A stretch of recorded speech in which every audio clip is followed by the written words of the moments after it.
Takže dnes urobíme krátky test, porovnanie Kuša AR6 Stinger 2, aby to bolo vidno, 90 librové ramená, čiže Pro, čiže sila náťahu 90 libier, versus Umarex HDR 50 bez valve bloku, tuto vo vnútri, ktorý bol odstránený bez reštriktora, ktorý ide znútra. A strieľať budeme Umarex, to sú Kododo Killer Arrows, dáme si to aj na váhu, a Steambow Broadheady. Obidve sú v podstate Broadhead typy. Tieto sú prerobené náslagy, tak aby sa dali strieľať z revolveru, keďže táto koncovka ide potom rovno do valca, odkiaľ to tým vzduchom je vymrštené. Dobre, poďme si teda odvážiť šípy Steambow, ktorým budem strieľať. Váha šípu je 10 gramov a Killer Arrow do HDR 50 má 9 gramov. Dobre, aby sme potom vedeli z toho, aká je kinetická energia, keď to budeme počítať. Dobre, váhu môžeme vypnúť. Môžeme si to nabiť.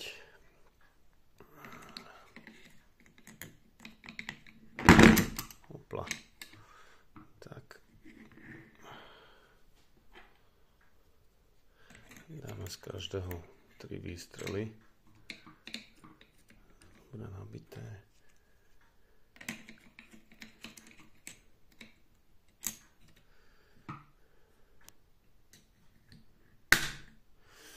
Tuto na to, aby sme mohli strieľať Killer Arrowy, si musíme vo valci vymeniť, ktoré Kododo to dáva s tým, túto stredovú zarážku. Vlastne to jednoducho iba vyberieme a dáme sem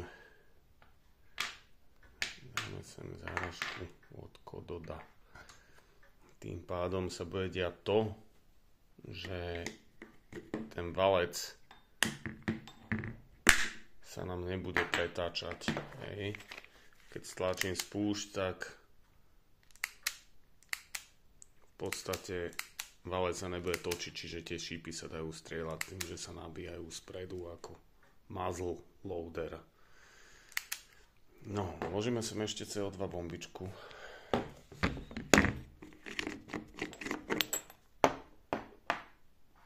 Spodu.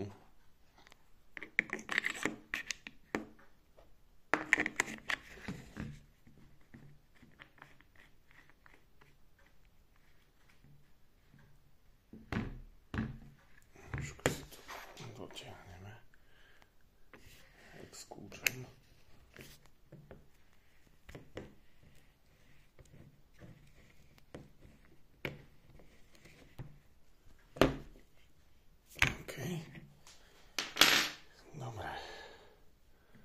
Ako prvé teda otestujeme túto cez chronograf, ktorý už som síce tými výstrelmi, všetkými testami trošku rozbil.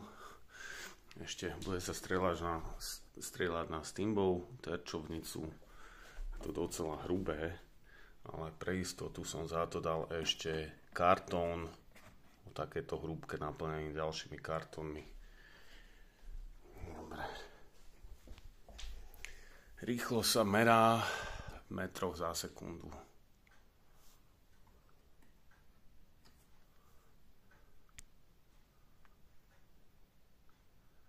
Dobre, tak poďme na to. Najprv 3 výstrely z Kuše, Stinger AR6.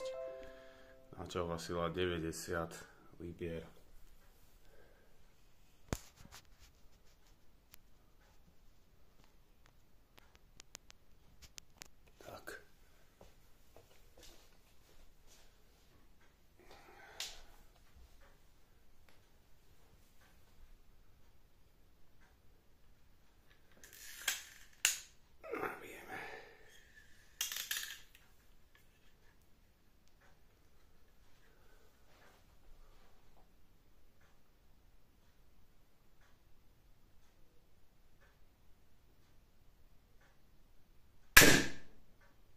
51,5 metrov za sekundu.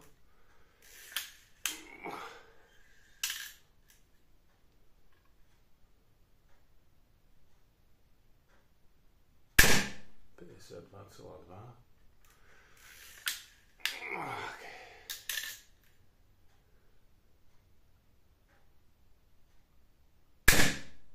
55,7. Dobre. To boli 3 výstrely zo Stingeru 2. Teraz poďme 3 výstrely z Umarexu. Mal 9 gramov.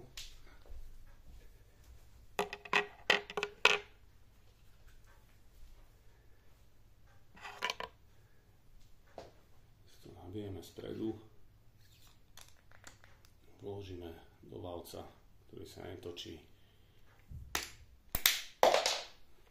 Dobre, pod tlakom ten tlak nám to trošku vystrelil.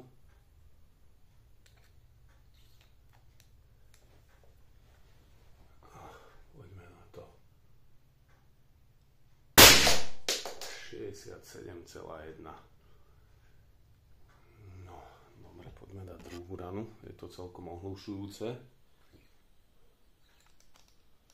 Dobre. 56,7. Vidím, že tie šípy majú veľkú prieraznosť. Dobre, poďme dať posledný.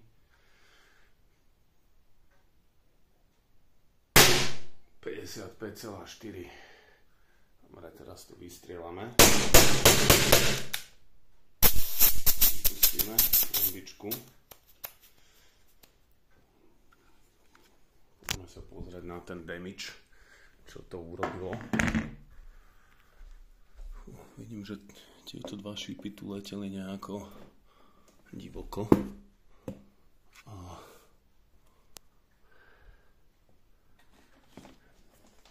Steamboat má celkom pekne sústrel. Ale čo sa týka penetrácie,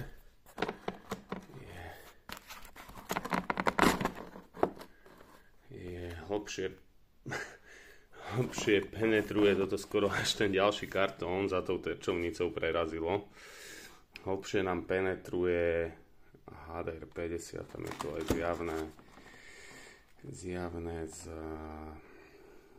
tej sily toho výstrelu a z tých metrov za sekundu. Môžeme si to hodiť sem. A pozrieme to do kompu.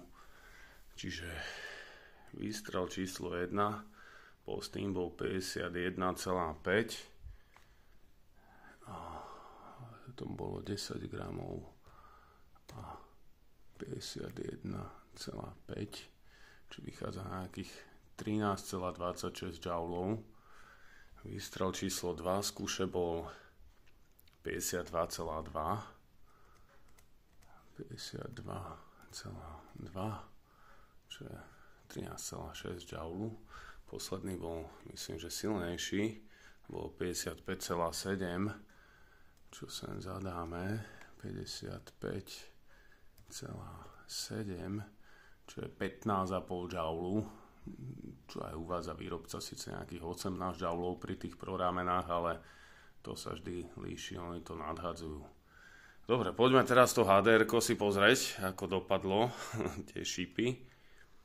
Bolo štvrtých 67,1 a malo to 9 gramov. 9 gramov, sem zadáme. 9 gramov a 67,1.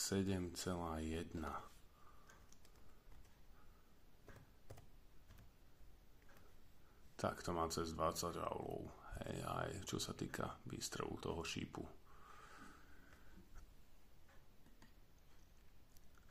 $56,7.